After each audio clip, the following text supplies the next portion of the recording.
Ce petit bout de chou est un véritable Superman. Il a réussi à faire un énorme trou dans une cage en acier massif sans le moindre effort. Puis a arraché une barre de fer pour s'en faire un petit chapeau. Ce jour-là, un chasseur était en train de chasser dans la forêt. On le voit tirer sur une corde. Une cage de fer tombe et emprisonne parfaitement un petit faon qui broutait tranquillement. C'est alors qu'un petit bambin arrive en rampant et entre directement dans la cage. Le faon est complètement sidéré. Le petit bout salue joyeusement le faon, qui croit avoir affaire à un fou. Voyant cela, le bambin sort une petite fleur et l'offre au faon, contre toute attente. Le faon craque instantanément, mange la fleur d'un coup et devient ami avec le petit. En voyant la mère et son petit séparés par les barreaux, le bambin comprend immédiatement le problème du faon. Il rampe jusqu'au bord de la cage et l'ouvre facilement en créant une sortie. Le faon est sauvé. En voyant le petit faon retrouver ses parents, le bambin est aux anges. Il sort ensuite de la cage, arrache une barre de fer et s'en fait un petit chapeau. Le chasseur qui s'était assommé reprend enfin ses esprits, prêt à récupérer sa prise, mais ne trouve rien. Soudain, une petite fleur tombe sur le nez du bambin, ce qui le chatouille et le fait éternuer si fort qu'il se propulse dans une mare de boue. Le chasseur qui passait par la sursaute de terreur et saute directement dans les fourrés. En voyant le petit ramper vers lui,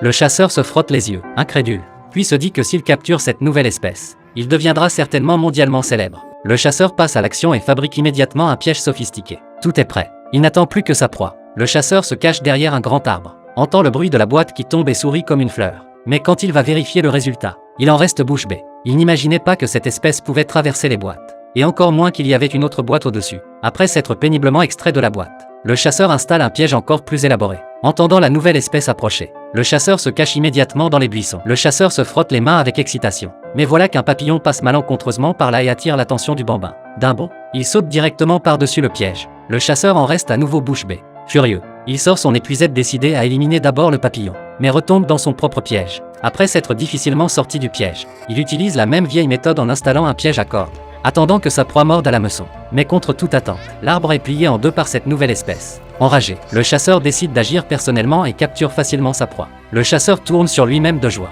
prêt à récolter son butin, mais se retrouve lui-même tiré dans l'arbre par la corde. Le bambin ouvre l'épuisette, enlève son chapeau de fer, et le chasseur reste une fois de plus bouche bée.